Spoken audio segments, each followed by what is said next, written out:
Okay, I want to welcome everybody to FAU. I'm Dr. Marshall DeRosa. Our special guest speaker tonight is Dr. Tom Woods. And I appreciate you coming. I know there's been some confusion about the dates and we had to switch them around a little bit. But I guarantee you're in for a very informative talk by Dr. Woods. Let me say a few things about Tom. He's a senior fellow of the Mises Institute and host of the Tom Woods Show, which broadcasts every weekday. He holds a bachelor's degree in history from Harvard and his master's in philosophy and a PhD from Columbia University. Dr. Woods has appeared on CNBC, MSNBC, Fox News Channel, Fox Business Network, C-SPAN, and Bloomberg Television, among other outlets, and has been a guest on hundreds of radio programs, including NPR, The Dennis Miller Show, The Michael Reagan Show, The Dennis Prager Show, and The Michael Medved Show. Dr. Woods is author of 12 books, most recently Real Dissent, A Libertarian Sets Fire to the Index Card of Allowable Opinion, and several other books. As a matter of fact, we have Real Dissent available. Tom will sign them for $25 a piece. And I think the proceeds go to the Tom Woods Small Child Fund. We have 5 little girls. Dr. Woods edited and wrote the introduction to 5 additional books.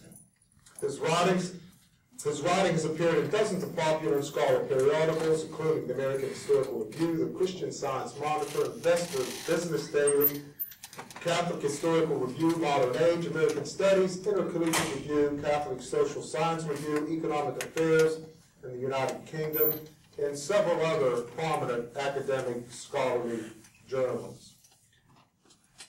Dr. Woods lives in Topeka, Kansas. Trying to talk him into moving to Florida, but he currently lives in Topeka, Kansas with his wife and 5 daughters. Tom, the floor is yours.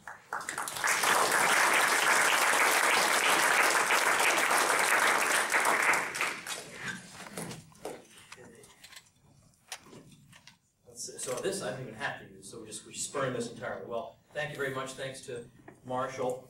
I was asking, we had a little bite to eat beforehand, and I've known Marshall for over 20 years, and I asked him tonight, do you have to remember how we met?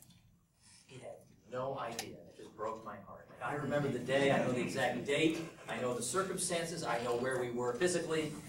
Apparently this was very deeply meaningful for me, and just didn't register for other people. So I think now I'm ready, but it was, had an emotional half an hour since that encounter at the burger place. Well, today I'm going to talk to you guys about a topic that I hit on a lot. I have a daily podcast, well, Monday through Friday anyway. Today will be episode number 348, so I'm doing this for a little while. How does somebody do that many episodes?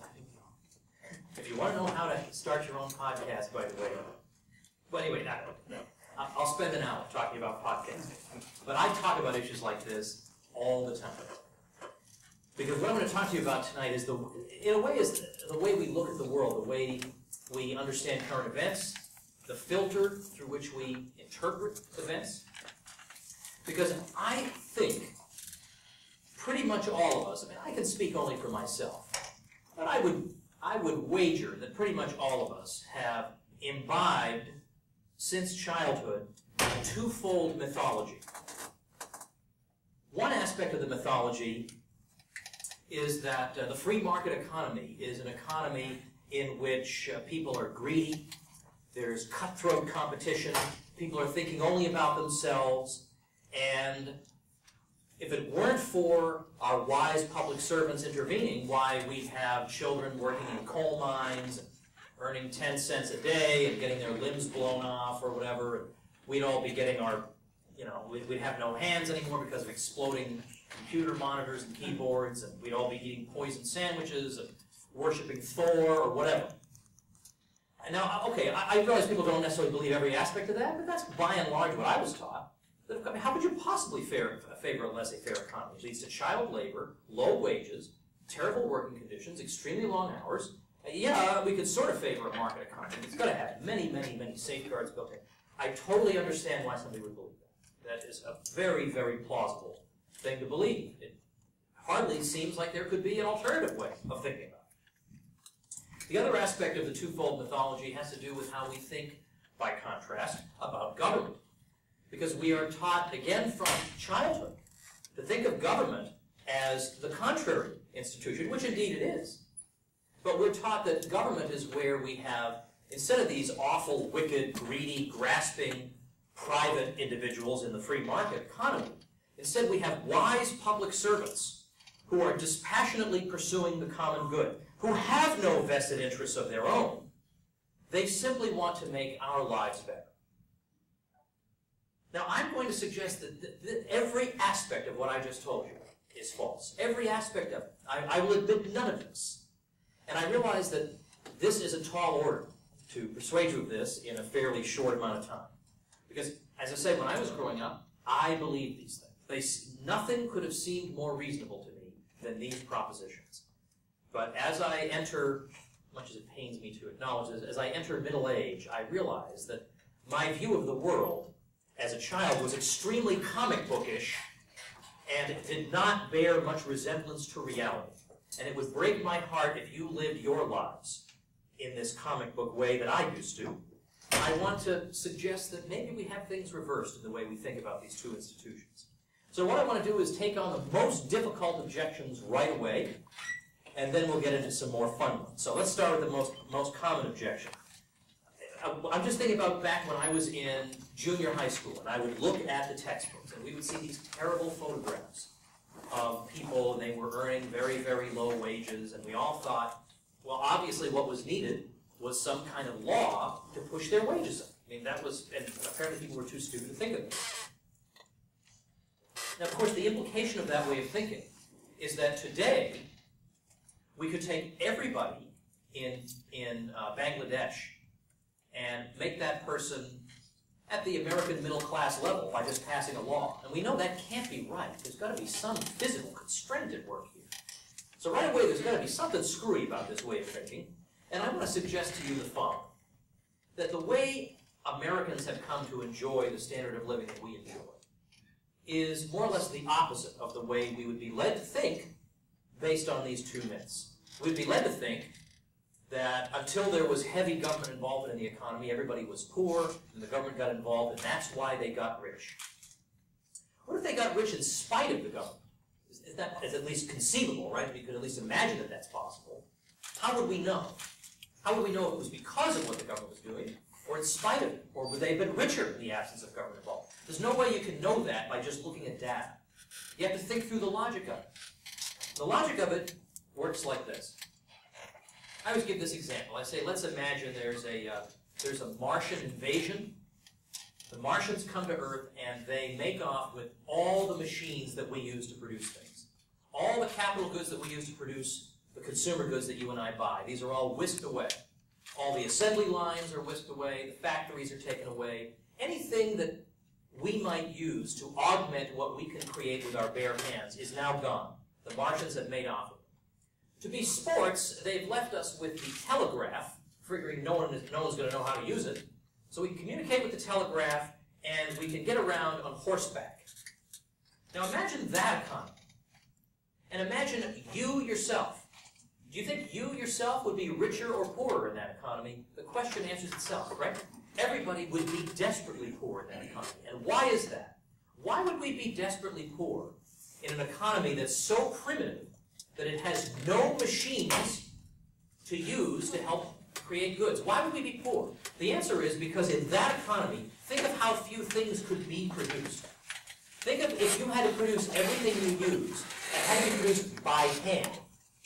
The tiniest fraction of the abundance of goods we enjoy today could be produced. There would be whole classes of goods that could not be produced at all. If you were to try to produce a plasma TV from scratch with your hands alone, you could not do it. It would be impossible. So therefore, there would be a very small amount of goods produced, and there'd still be all of us hankering after it. So there'd be a small amount of goods, a whole bunch of people trying to grab some, and each of us would wind up with a small share. So how do we get out of that? How do we get out of an economy like that? A post-Martian invasion economy. How do we get out of it? Is it that we look around for somebody who's rich in this economy and we go take his stuff? I mean, to put it mildly, this would be an exceptionally short-sighted way to think about the situation. The problem with the situation is the Martians took our machines. The problem is not that some guy has 3 times as much gruel as you have. The problem is that we're eating gruel to begin with. So what would be the approach? How do we get out of this? Well, the answer is we get the machines back. How do we get them back? Let's assume the Martians have gone back to Mars. We can't build a rocket ship with our bare hands, so what are we going to do? We do what human beings did long, long ago. We have our businesses, we make profits, we save and reinvest those profits into creating, buying machines. That is how the economy got to where it is now. That people didn't just blow all their profits in the casino. They didn't just blow all their profits drinking themselves to death at night. They took those profits and invested them in machines that make it possible to produce more goods. And if I can produce more goods with a machine, I can produce 10,000 widgets with, let's say, 100 people in a machine. Well, then now all of a sudden, the market has a ton of widgets, and competition between the widget manufacturers pushes the price down and makes it easier for all of us to afford widgets. That's how it happens. That's how we become wealthier. The economy becomes more physically productive. There is greater output. The greater output puts downward pressure on prices relative to wages. We can afford to buy more things with our paychecks, and that's how our standard of living rises. This is the process that, now, I gave this to you as an example of a thought experiment involving Martians. But it's not a thought experiment, because that's the real economy 300-400 years ago. That's exactly what the economy was like, with, in effect, no machines. Certainly nothing that we would consider anything but laughable. That was the economy they lived in. How did they get out of that? By trying to find the richest guy and take his stuff? If you redistributed the excess goods that a rich guy owned in the year 1507, let's say, and redistributed it to everybody in society, everybody would have like 1/20th of an extra table leg, and that would be the end. That would not solve anything, and to the contrary, it would make things much worse because that guy's going to leave town.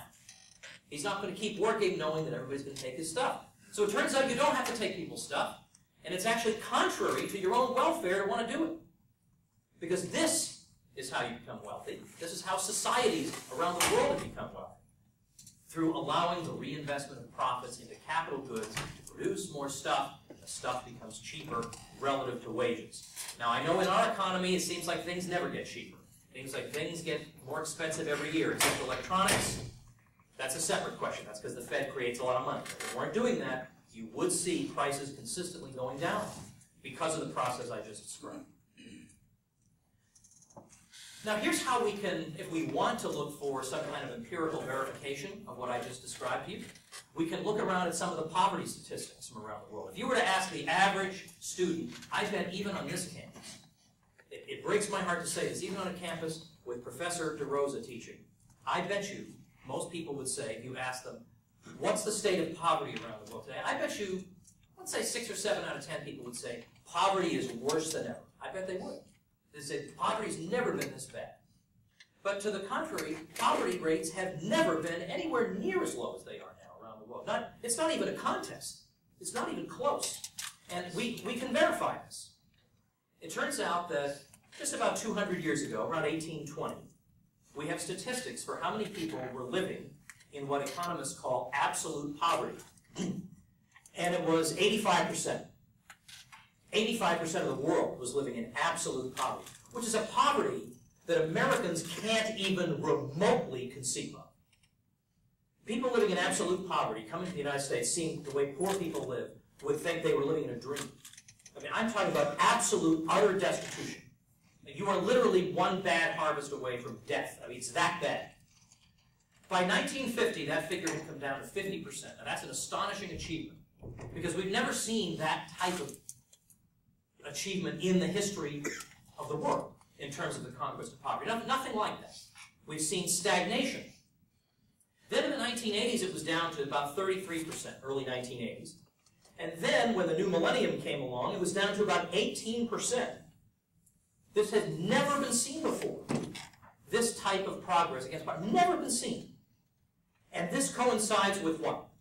It coincides with the liberalization of economies. Now, liberalization does not mean liberal in the sense of the Democratic Party. It means liberalization meaning lifting government restrictions on the economy. That is the trend in economies around the world over the 20th century. So it should not be surprising that we get this result, because you have less intervention, you have more product left over to reinvest in machinery, produce more goods, push the price of those down, poverty gets less and less. This is certainly true in the United States. Over the course of the 20th century, we saw the lowest quintile, the bottom 20% of earners, saw their purchasing power increase anywhere from 1,500 to 2,000%. The vast bulk of which occurred before there was any government welfare state spending worth speaking of. So again, this is pretty much the opposite of what I was taught. It's the opposite of what you would think reading in the newspaper. Like, wouldn't you think there'd be at least one newspaper article saying, hey guys, good news. We've never made more progress against poverty than we're making right now. Not a word, nothing. Crickets, not even mentioned. Another one of these common objections would be, but, gosh, if the government isn't involved, then you are going to have monopolies, right?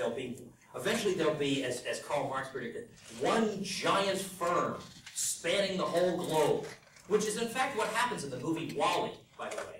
And I was sitting out there in the movie theater saying, don't they know Ludwig von Mises refuted this and explained why you can't possibly have one big firm doing everything? But I thought, for the sake of my kids, for once, I'm just going to shut my mouth and enjoy this movie. And that's what we did. But the monopoly question, if the poverty one isn't the most common, the monopoly one is a close second. Because I was taught that before we had increased government involvement in the economy, well, the economy was dominated by short men with white mustaches running around carrying sacks of money with dollar signs on them and wearing a monocle. Like that was it. Like we all believe the guy on the monopoly board was running the economy. We all believe this. And that we all learned in school that in the 19th century, you had increasing monopolization and everybody was exploited and the monopolizers could charge anything they wanted and it was terrible until who? Well, of course, our wise public servants came along and fixed them. Now, again, I realize that what I'm saying in countering this sounds so wildly implausible because it runs so directly contrary to everything we've ever been taught that you're inclined to think I must be BSing. But I tell you I am not. I've got all the footnotes you want to substantiate what I'm telling you. The professionals who do this for a living, the economists who study economic history, know everything I'm about to tell you. But this stuff does not generally trickle down into the textbooks. Textbooks seem to take about 50 years to catch up on the latest research. Well, let me tell you what the latest research tells us. I have a friend named Tom DiLorenzo. He's a professor of economics at Loyola University in Baltimore. And Tom did a study all the way back in 1985 in a journal called the International Review of Law and Economics. And in that, he actually bothered to look. Everybody believes this version of events. Why don't we check the data? Seems reasonable.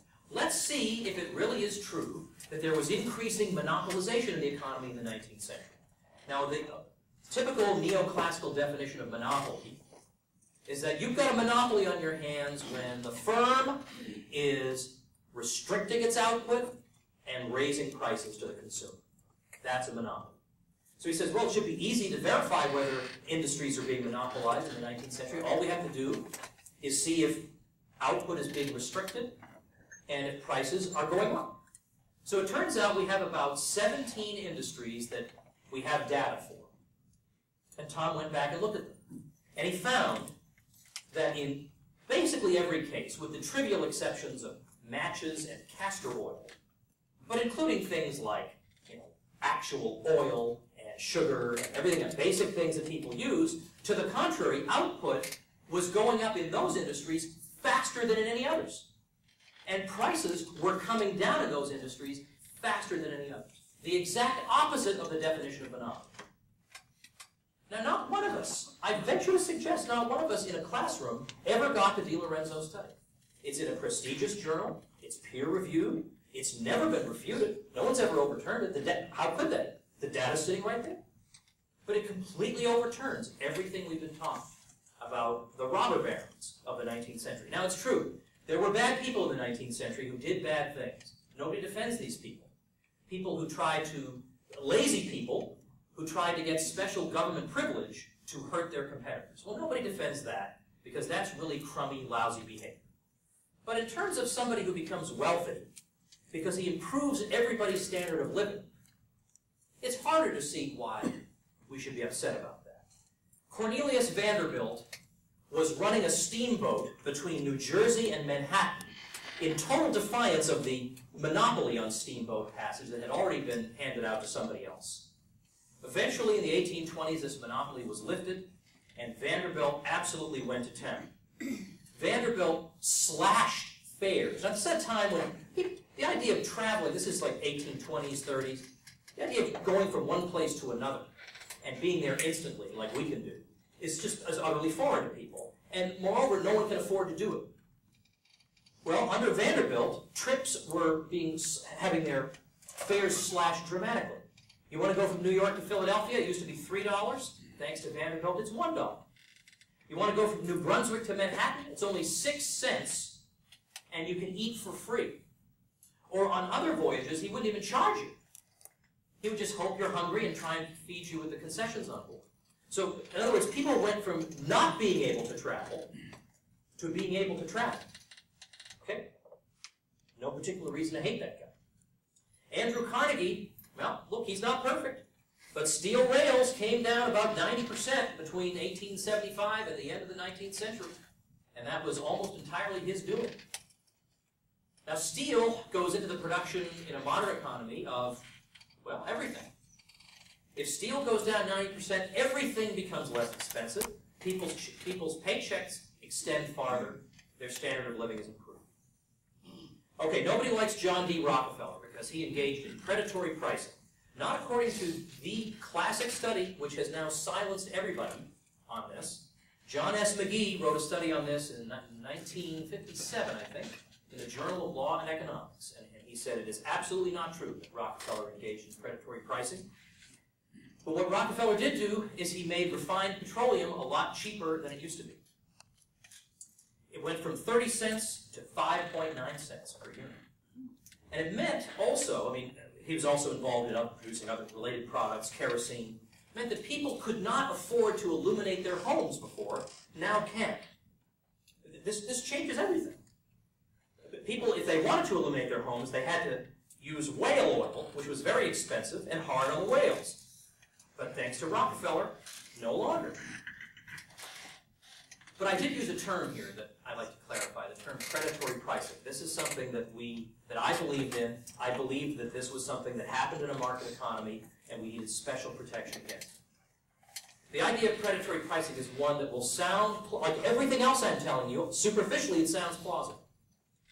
Predatory pricing is the idea that you could get one firm that is so dominant that it could lower prices so low that no competitor can match it. It'll drive all competitors out of the field, and then with those competitors gone, it'll then raise prices again and enjoy monopoly profits. Now, we've all heard that, and we may even believe it.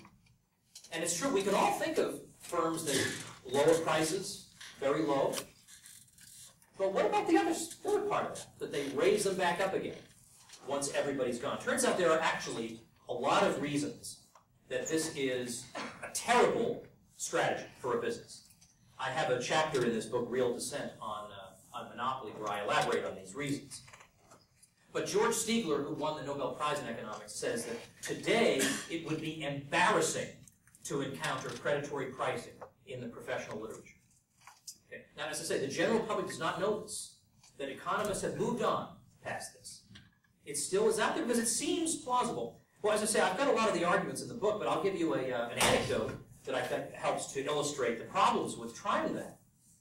This is a real-life story of a real-life American entrepreneur named Herbert Dow. And that name may ring bells with some of you, if you know American business history. Herbert Dow was in the chemical business, and he wanted to expand into the production of new and additional chemicals that had previously been produced only by European firms. So he's interested, for example, in producing bromine, and to sell it not only in the United States, but in European markets. This is the early 20th century. Dow is one of these, he's almost like an Ayn Rand character, where he sleeps at his factory and he's working these ridiculous hours. You think people like this don't really exist, but Herbert Dow was one of them. So he wants to sell in Europe.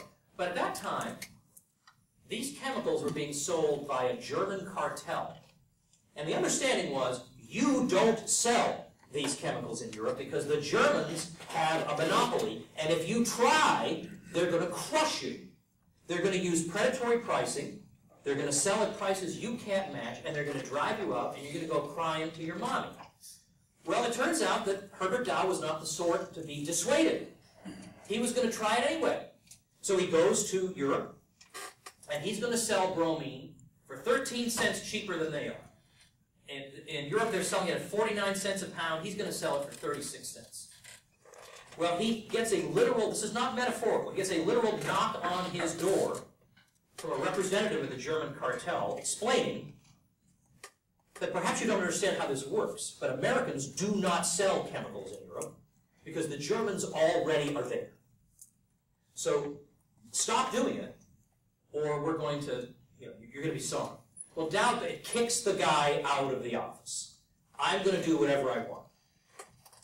So the cartel decides, now we crush Herbert Dow. We'll just undersell him to the point that he's going to leave.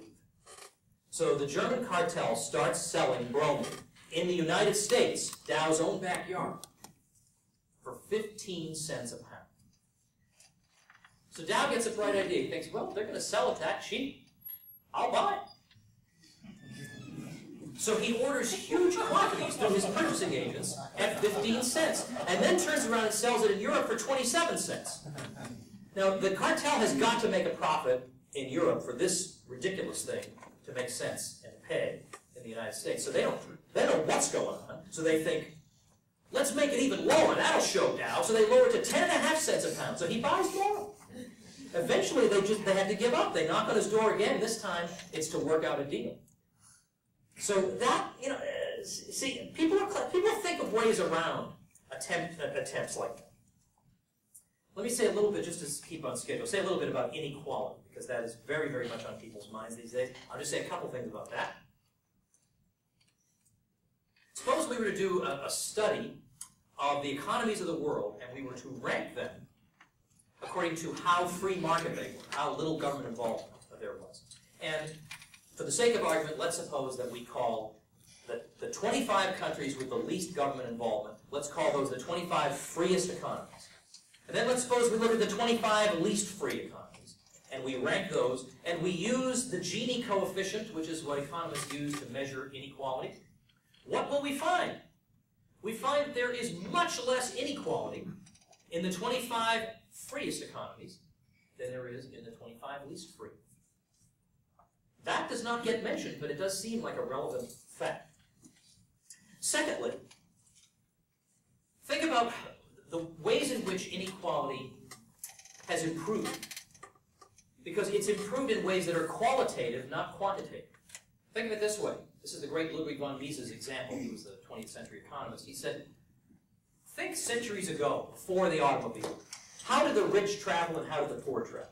The poor traveled on foot, and if they had one pair of shoes, they were among the lucky ones. The rich traveled in a coach and four, which is a coach driven by 4 horses. That was inequality, because as you're trudging along, there's this jerk riding by in his little coach.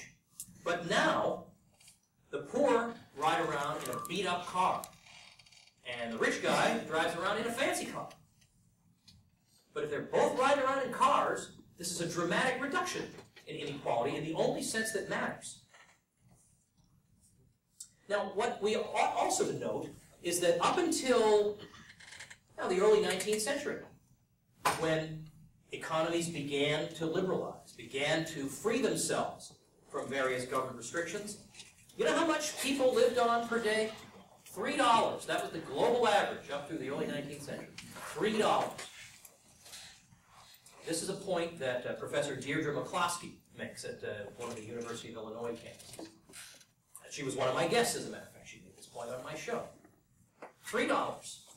So imagine $3. You've got to deal with your food, your clothing, your shelter. I don't know how much you're going to have left over for anything else, but you're going to do all that on $3 a day. That was a constant throughout, just century after century after century, the equivalent of $3 a day.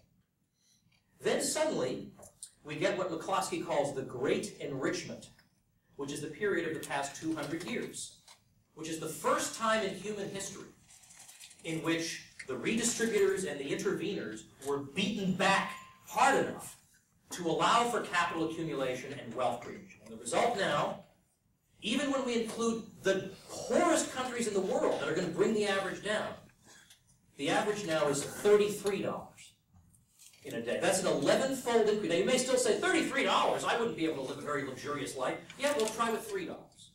Because a lot of times we're inclined to think that there must be a good alternative and a bad alternative, when usually in life you have a, well, I don't want to be too cynical, a lot of times in life you have a bad alternative and a much worse one. I'd much rather live on $33 a day, and in fact I could probably eke out some kind of existence on that, especially compared with $3. And by the way, that's why children have worked since the beginning of time. Not because capitalism came along and suddenly, up to now, kids have just been skipping through meadows all day, singing a tune, and then capitalism comes along and they say, okay, kids, off to the mines. That is not what happened. The kids were working from the beginning of time because everybody's living on $3 a day and they're barely able to stay alive. And nobody wants his kid working. Obviously, nobody wants that. It's not like today in Bangladesh, the reason that the kids work is that all the bad parents of the world decided to have a huge lifelong convention in Bangladesh. It's because if the kids don't work, the family starves. It's not that these parents are just perverse. That's the choice people are faced with.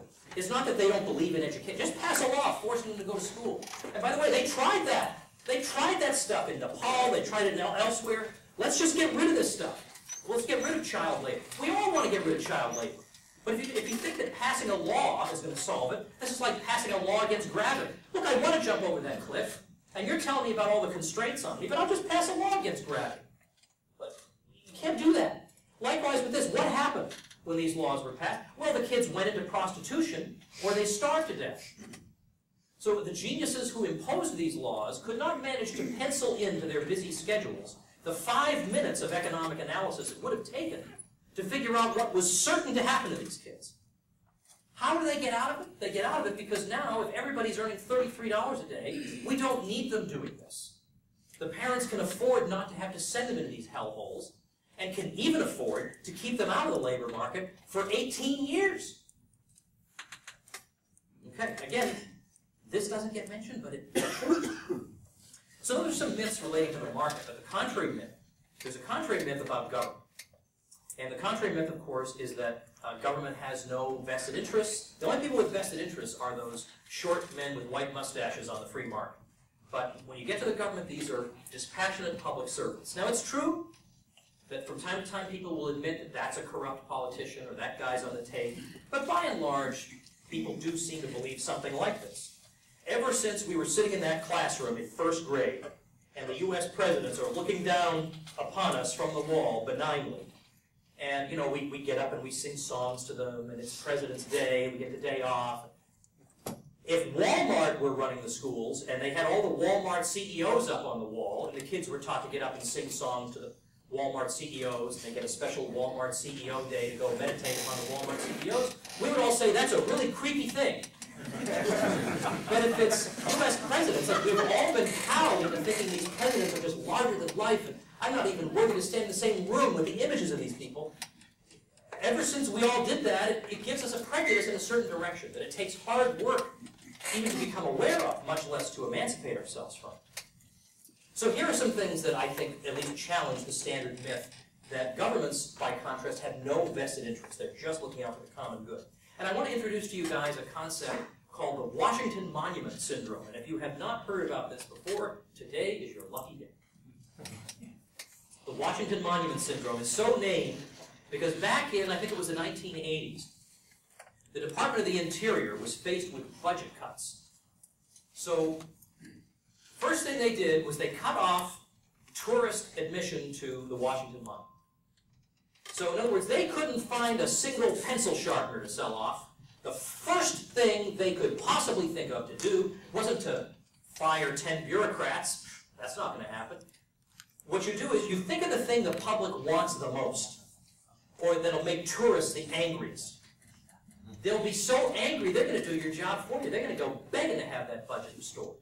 And that's precisely what happened. The budget was restored. They didn't have to make any cuts whatsoever. They pretended we are already so trimmed to the bone here at the Department of the Interior, we can't think of anything else to do than to shut down the Washington Monument. So that became known. That whole phenomenon became called the Washington Monument Syndrome. And you see that every time there's a slight tax referendum, they're going to reduce your taxes by some tiny figure. You need to express it in scientific notation. It's so small.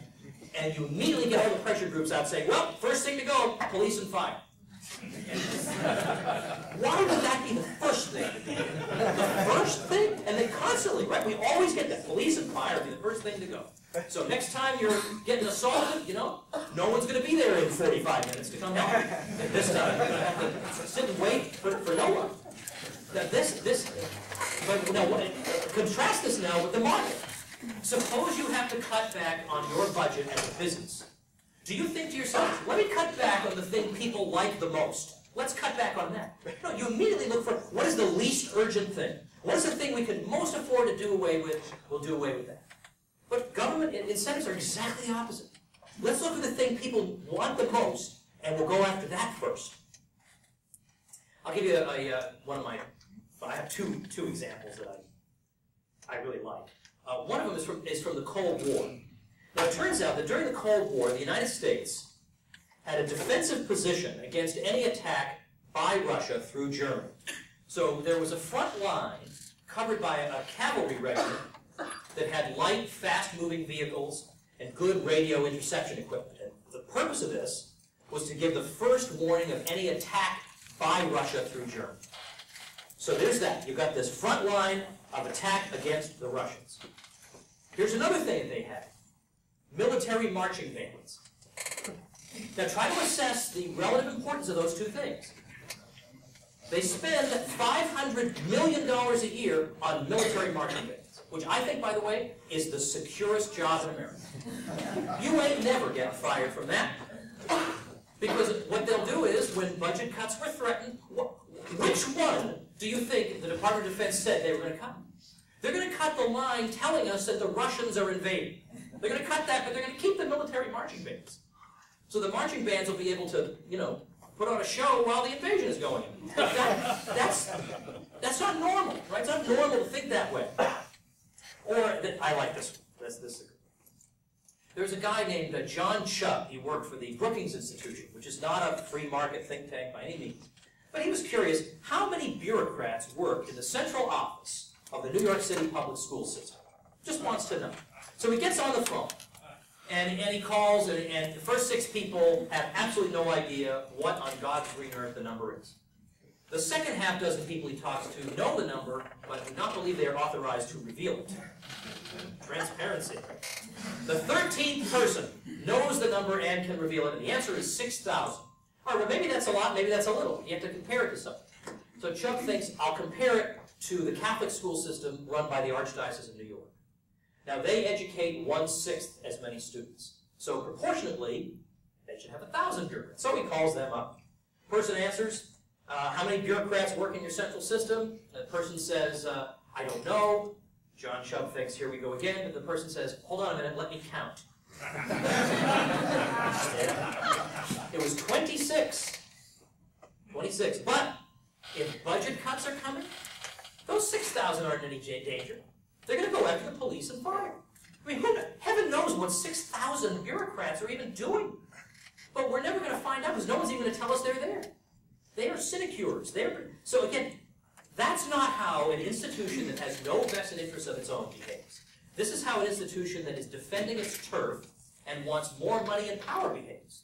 And this is how it behaves every single day, constantly. These aren't just bizarro examples that I pulled out. In fact, we can look at the example of the entire military-industrial complex. Now, when I talk about this, conservatives get queasy. Like they follow me up to this point, but you say something about the military, and they say, get out of America, you rotten cunt. But I used to be that way too, right? I used to think that the military is the one exception to every economic rule I believe in every other aspect of life. Well, maybe not. Maybe it isn't. This term military-industrial complex refers to this kind of revolving door of people who are in military firms, who then happen to serve in government, or then happen to be advisors, and then just go round and round. Everybody seems to do pretty well. Well, how do they seem to do pretty well? They use a couple of strategies. These were strategies laid out by a guy named Chuck Spinney. Chuck Spinney's a good guy. S-P-I-N-N-E-Y. I think he actually came up with these terms. The first of the two strategies they use, which are not strategies that would benefit you on a free market. First one is front-loading. You go to Congress and you vastly overpromise what your new military invention is going to be able to do. Oh, it's going to be a stealthy plane, and radar can't pick it up, and it's going to be fantastic, and it'll cost like $10, and it's going to be great. And then eventually, as time goes on, you realize, wait a minute, it's not nearly as stealthy as we thought it was. For some reason, they painted a giant Hello Kitty face right on it. It's right there on the radar. Like it's noisy. So you think, well, this strategy can't ultimately work because eventually we're going to catch on and realize they've overpromised. But this is where the other strategy comes in, which is political engineering. This is where you make sure that the jobs and the profits associated with this new whatever it is get spread around as many congressional districts as possible, especially in the districts of congressmen who sit on appropriations committees. That money is never being shut off. It doesn't matter if the enemy you invented this thing for does not exist anymore.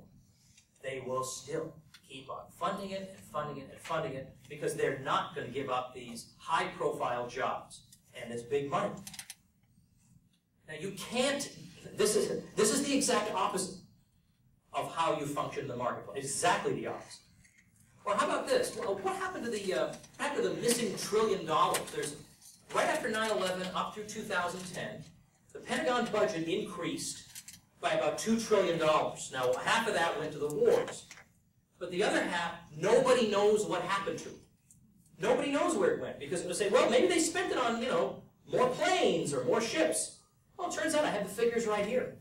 During that period, in which we have $1 trillion extra dollars over and above what they were normally getting, we have $1 trillion extra dollars. At the same time, the combat air fleet goes down by 50%, while its budget goes up 43%. The number of battle force ships in the Navy goes down from 333 to 287.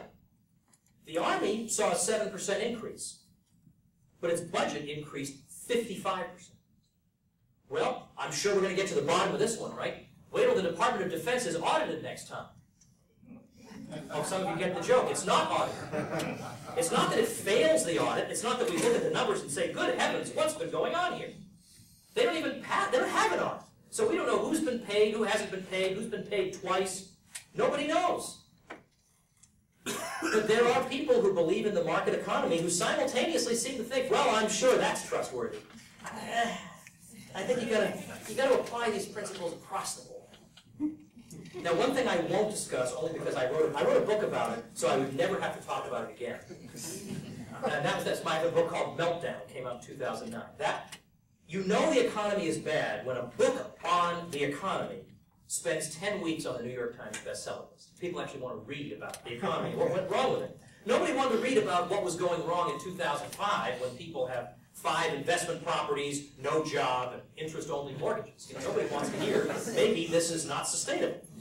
But I wrote this in 2009 to show that the standard view that, well, this is what happens when you have an unregulated free market. These housing bubbles just appear out of nowhere. Or greed caused the crash. But my view is that people's greed tends to be constant over time. I don't think people become really greedy, and then they're not so greedy. And then they're really greedy, and then they're not so greedy. But that's the way the economy seems to go. Up and down, up and down, up and down. I think people's greed is roughly constant, but yet the economy is not constant. So if greed were the explanation, we would be constantly in a recession, but we're not. So what's really going on? And I show in there that it has to do with still more intervention. It has to do with the Federal Reserve System interfering with interest rates, which screws up every entrepreneurial calculation in the entire economy. When you interfere with something that touches every single price And every entrepreneur in the economy, you may have an economy-wide result, and it may not be pretty.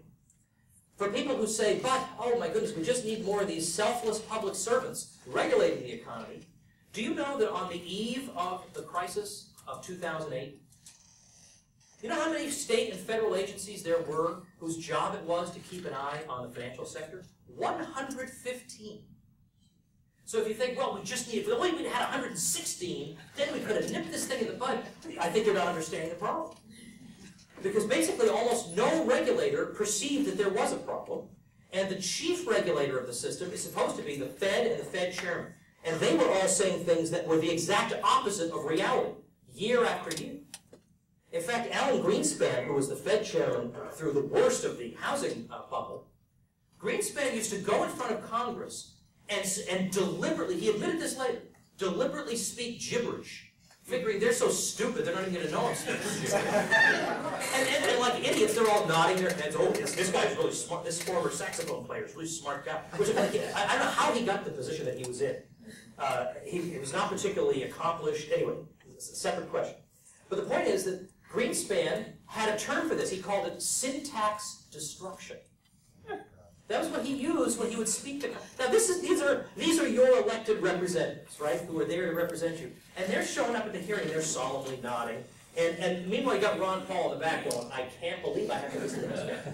Okay, so that's a kind of a problem, right? And yet we have got this mentality that these people are just looking out for our welfare, and we just got to give them the leeway that they need. We're so locked into this that in the early 1990s, Greenspan's tenure was very long. It was from the start of the 80s. In the early 1990s, there was a guy, this was just before the internet was really becoming a thing. There was a guy who wrote for the New Republic magazine, which you guys are all too young to even know that magazine. It warms my heart. But he was writing for the New Republic, and his name was Stephen Glass. Stephen Glass used to get the best scoops. He would get these stories no other journalist got, and they would all be so envious. How does Glass always get these stories? Answer, he made them up. So of course he's always getting the best stories. There's a movie about this. You should watch it. It's got I can't remember that guy. What's the name of the guy on The Simpsons? He does all the deep. He does Moe the bartender. Hank Azaria. Yeah, he's in it. He's actually in this movie. It's called Shattered Glass. It's a play on Stephen Glass's name. It's actually a good movie. It shows how they caught up to him and they figured out, piece by piece, they figured out that he was making up these stories. One of the stories he made up was that people on Wall Street had built a little shrine to Alan Greenspan with flowers and candles, and they would all get together and meditate in front of it. And the fact that nobody noticed that that was a fake story kind of tells you things are screwy. People apparently thought to themselves, well, it seems reasonable that somebody might want to do that. Sure, somebody might want to meditate in front of the chairman of the Federal Reserve. So it's cartoonish, what we've been led to believe. Cartoonish. Last thing I will disturb you with, and then I'll be glad to take some questions, is now I realize I'm taking the easy way out of this one, because there are some harder cases, it's true. But on the other hand, I am trying to blow your mind in 45 minutes, and, I can't do everything. But if you do want to contribute to my small child fund, there's a lot more where this came from. But the first book I've ever I've been published by Random House and big publishers, but to heck with all of it. This new world of the internet, self-publishing is so vastly superior for so many reasons, but that's a separate question that I could spend a lot of time on, but I won't. I want to tell you about this. How about when the government will have some law, and it's got some name, like Save the Starving Children Act, or some kind of thing, where if you vote against, and maybe it has nothing to do with starving children. It's money for tennis courts for rich people or something. But maybe a starving child might get a job as a ball boy or something. But then if you're on record as having voted against it, they assume the electorate is dumb enough to go along with, well, hates starving kids. These sorts of things they make us lazy. So when the government says it's trying to keep us safe, we immediately get lazy. We say, look, I like safety. I'm for safety. And if these guys with little white mustaches had anything to say about it, I'd be dead. I'd be 6 feet under from a poisoned sandwich or whatever. Okay, I know, I get it. I voted that too. But let's take the example of electrical equipment. Electrical equipment is regulated, it's true, by a private institution, actually. Underwriters Laboratories. You see their crummy logo UL on the box. That means that According to our best estimate, you are unlikely to be electrocuted instantly when you plug this thing in. Now think about what would happen if there was a U.S. government Department of Electrical Safety and you plugged in your toaster and it blew up in your face. Immediately they would get triple the budget, right? Because obviously that proves we're not spending enough on electrical safety. What would happen to Underwriters Laboratories if they certified that toaster? They would be finished. There would be internet memes everywhere, exploding toasters with the letters UL coming in. They'd be finished forever. These differing incentives affect the way people behave. Or occupational licensing. Well, we got to license these people. You can't have that job unless you have a license. All right, well, let me just take a couple of preposterous examples, but they're real. They are real. It turns out that in some states, you have to get a license to be a flower arranger. Think of the dangers we averted thanks to them. A flower arranger. You have to be licensed. Or they will say, let's say you want to open an African hair braiding salon in some states. They will shut you down so fast because they'll say you haven't been certified by the Hairdressers Association. Well, does anybody in the Hairdressers Association do African hair braiding? No? Could this maybe be that you're just trying to drive me out of business because you're envious jerks? I mean, could that have a little something to do with it? And also the fact that you want me to go through a licensing program that has nothing to do with African hair braiding. Like, why are you doing this? Could it be that maybe some of this is actually an attempt by established firms to make things more difficult for would-be entrants into the field? Here's further evidence of this, highly suggestive evidence. Anytime the number of requirements for getting the license is increased, that increase is applied only to people who are about to enter the field. It's never retroactively applied. They never say, the existing flower arrangers now have to prove 4 extra things that they can do. No, the existing flower arrangers, they're locked in forever. The new requirements are only for potential competitors. Is there a possibility that there's something nefarious going on here? At least think that way. At least be open to this possibility. A couple more quick ones, and I will wrap up. OSHA, which is an agency that deals with occupational safety and health. OSHA would go around saying, if you look at 1971, I think is when OSHA opened, and you look at the workplace injuries and fatalities, it's gone down ever since. So where would you be without us? But what they never ask, and what you should ask is, what was the trend in workplace injuries and fatalities before we got this institution? Of course, blank out is the answer. They don't give you the answer, but I'll give you the answer. It was actually falling 70% faster before this institution was created.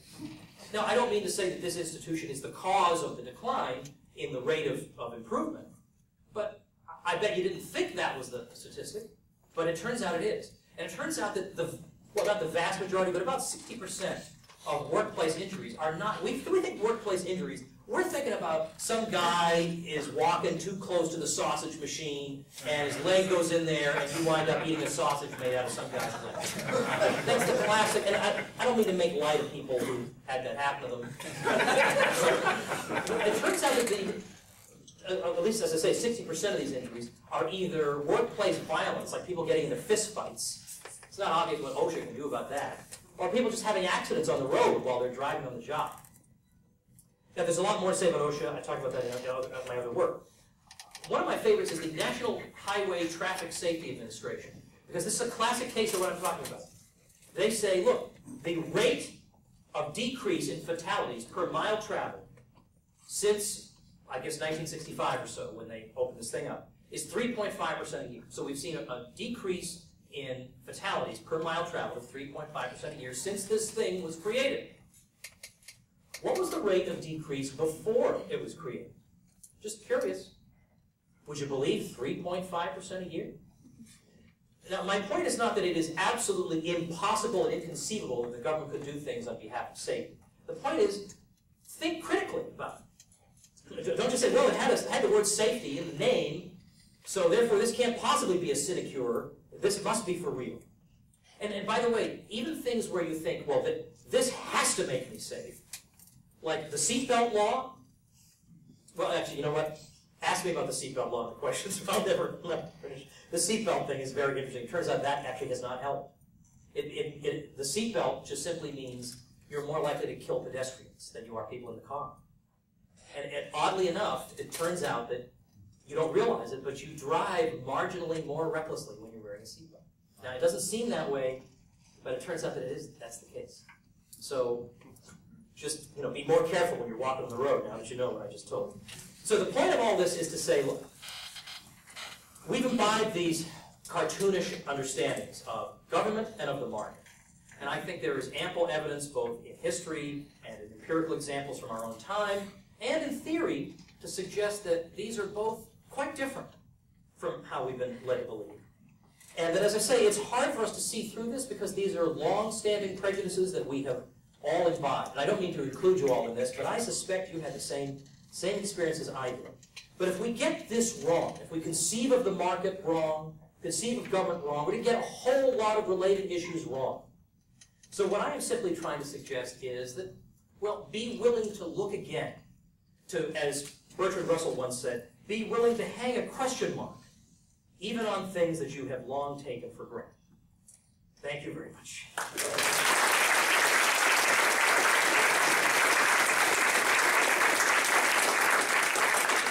I'm going to let Marshall choose the questioner, so it won't look like I'm showing any prejudice in favor of anybody I might have known as they were coming into the room.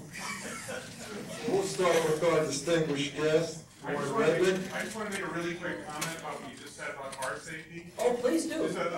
Just think about this. Imagine in your steering wheel there's a spike, and it's pointing right at your chest. The tip of the spike is right at your chest, and if you crash, you're going to impale yourself on the spike. Now, how would you drive? You would drive very carefully. Take the spike away, put an airbag in there. You're going to drive less carefully than if you have a spike pointing at you. Just emphasize the point. No, I appreciate that. Bob Murphy uses that same. That's how he persuaded me that Sam Pelton's research made sense. So I don't know if you ripped that off from Bob or he got it from you, but that's. Now the funny thing is that given the way the media functions today, if the media were covering this event, they'd say Woods calls for installing spikes on.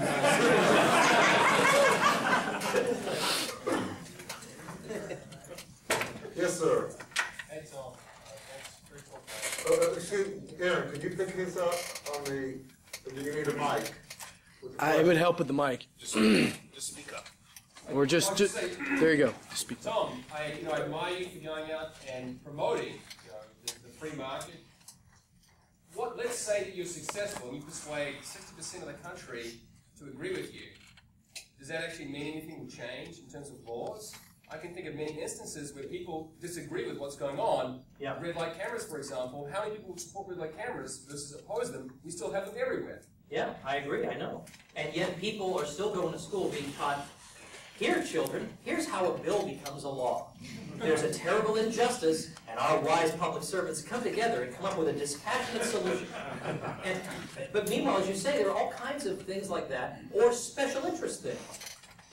Like sugar quotas, for example. Do you ever wonder why, if you go to Mexico, you can have a delicious Coke, but here it's that crummy, high fructose corn syrup? Do you ever wonder why that is? Because they don't have restrictions on sugar in Mexico. But here, there are sugar quotas to benefit the American sugar producers. Now, how many people in the United States, percentage-wise, produce sugar? I don't know, a vanishingly small percent. So if we were to have a vote, it would be like 99.999% against those sugar quotas, and yet the tiniest percent in favor, and yet they never go away. Or all these sorts of quotas, they never go away. Now, why is that? Because you and I have no vested interest. I mean, yeah, we pay a little bit more than we would otherwise for sugar. We are inconvenienced having to drink the high fructose corn syrup. But in the grand scheme of things, you have other fish to fry in your life. You're not going to devote your life to this issue. But if you are getting government subsidies, your whole salary is basically being subsidized thanks to this program, you're going to lobby 24 hours a day for it. So people think, oh, well, we just vote. Voting has nothing to do with this whatsoever. If we voted and it mattered, we wouldn't have any of these special privileges that are on the book. So how does it ever get changed? Well, sometimes public opinion shifts so much that the regime can't continue with a particular thing. And so we're seeing examples like that, for instance, when it comes to marijuana possession. There are a lot of people thinking that maybe throwing somebody into a cage where we all know what's going to happen to that person, right? I mean, if we're being realistic, we all know this person is going to be terrorized. maybe that's not the best way to deal with drug abuse. You know, like maybe there are other ways to handle situations like that. And now you're seeing, you even have a couple of states that are practically daring the federal government to come in and shut them all down. And even the federal government won't do it because they realize they have more fish to fry, and there's too much public support for, for these laws. So look, you're right. I mean, doing all this, I can't guarantee anything will change. Maybe it'll have some long-term effect, but sometimes things do change because of public opinion. I mean, for example, this is a grandiose example, but when the regimes in Eastern Europe came down, this happened because the regime could not carry on any longer, because the public was not giving its consent to be ruled anymore. When the people with the guns won't fire on the crowd, and they turn the guns on that rotten Nicolae Ceausescu instead in Romania, it's all over. And so, I don't know that could happen here, but I'm going to live my life as if it can. And by the way, I don't mean literally that we're going to turn guns on people. What I mean is that people could realize, hey, we don't have to live this way. We don't have to live this way where I go through my life with these myths about these people who are supposedly protecting me, who are either doing the opposite or whatever. I mean, there's another way for us to live other than having an institution that pits us all against each other. Old against young, races against each other, geographical regions against each other, occupations against each other. It's always pitting one group against another. Takes from one group, gives to another, creates bitterness between the two groups. Whereas on the market, you notice you go to the supermarket, you buy something, you give the money, you get the thing, you say thank you, and the clerk says thank you. You think, that's weird. Why are we both saying thank you? But it makes sense for you to say thank you because you're happier with the goods than you were with that money, and they're happier with the money than they were with that salary. And so you're both made better off. Nobody has to be made better off at the expense of somebody else.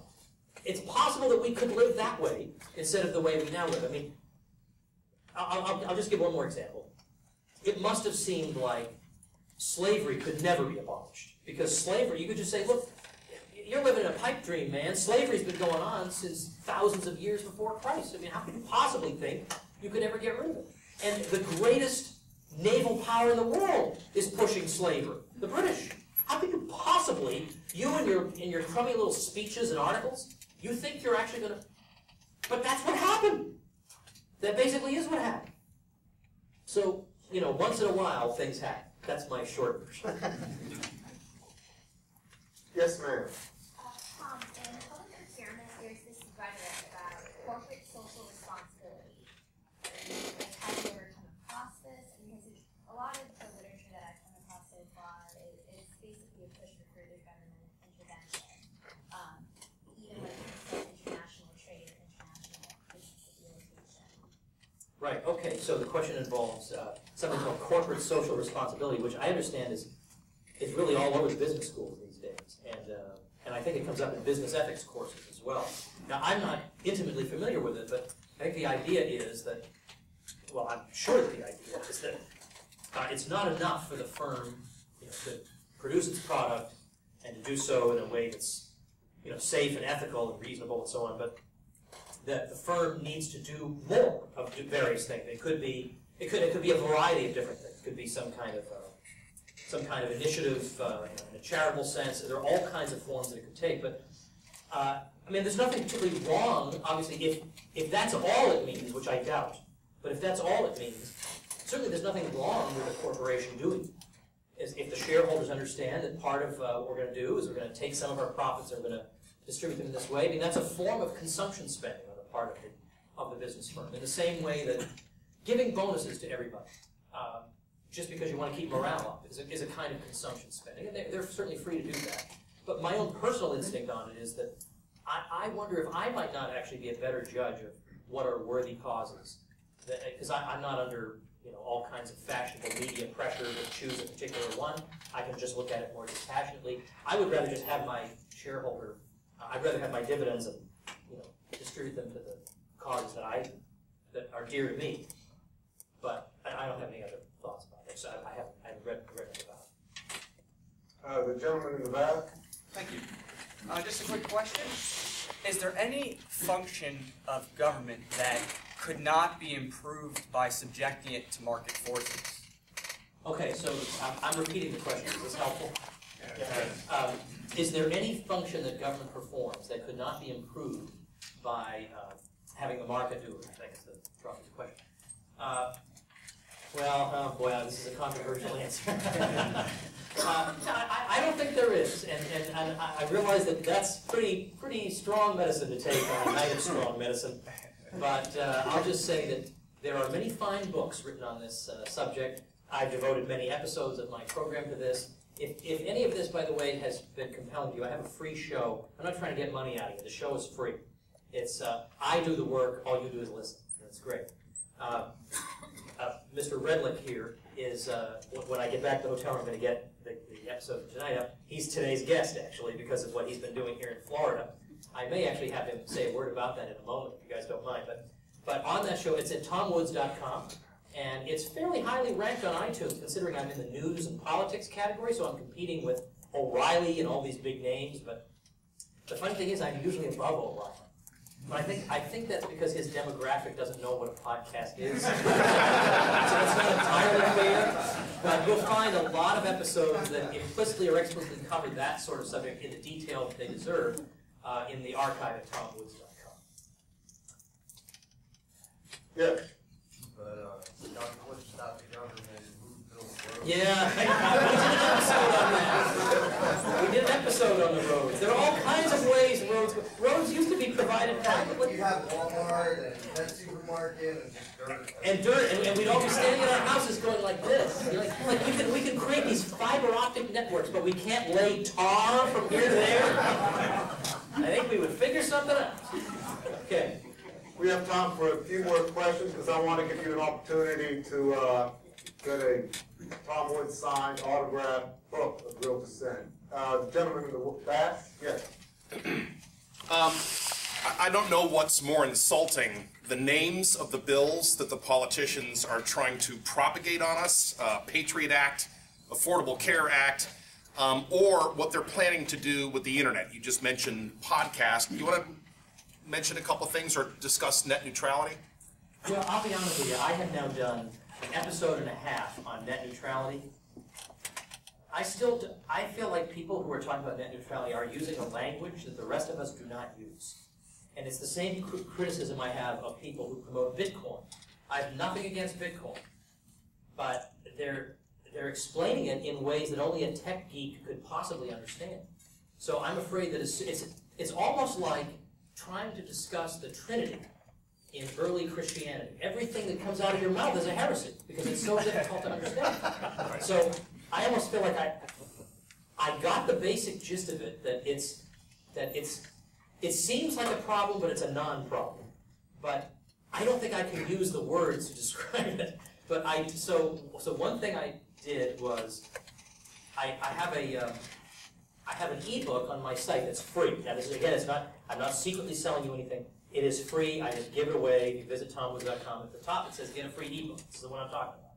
So I put the transcript for that episode in there.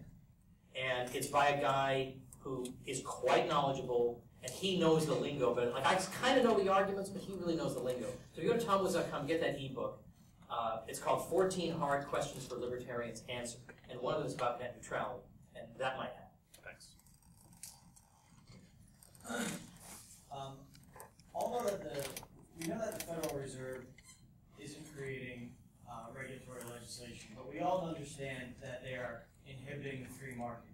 Do you think that auditing the Federal Reserve is a step in the right direction to exposing some of these regulatory policies? I mean, of course, I do favor that, but even though I actually testified in Congress in favor of that, I actually kind of lost interest in it. To be honest with you, it gets in a lot of the circles I travel in. This bill to audit the Fed gets pushed a lot, and I guess I'm just bored with it at this point. Like I really want to talk about, because one thing that frustrated me in testifying about this was that I could not talk about the merits of Fed policies. I could only talk about auditing it. And I felt like that's tying both hands behind my back. Because to me, the worst of what the Fed does, it does right out in the open. I don't even need to look to find out about it. So that's kind of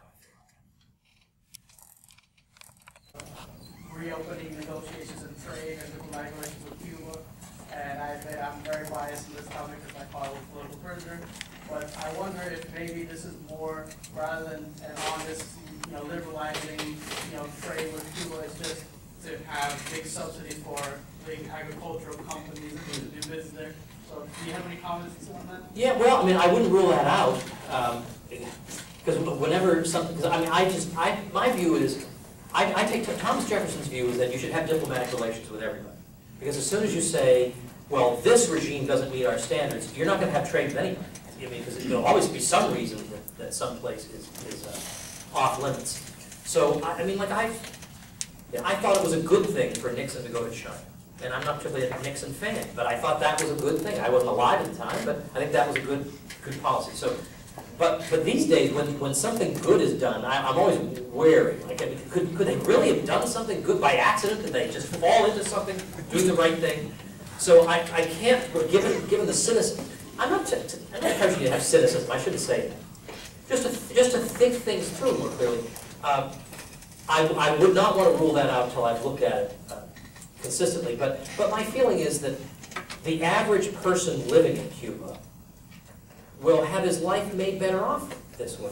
Of course, his life would be made vastly better off if the regime were overthrown. But maybe this is the way the regime gets overthrown. I mean, certainly the isolating of Cuba has been going on for a long time, and the results haven't been that impressive. I mean, right? It's still going.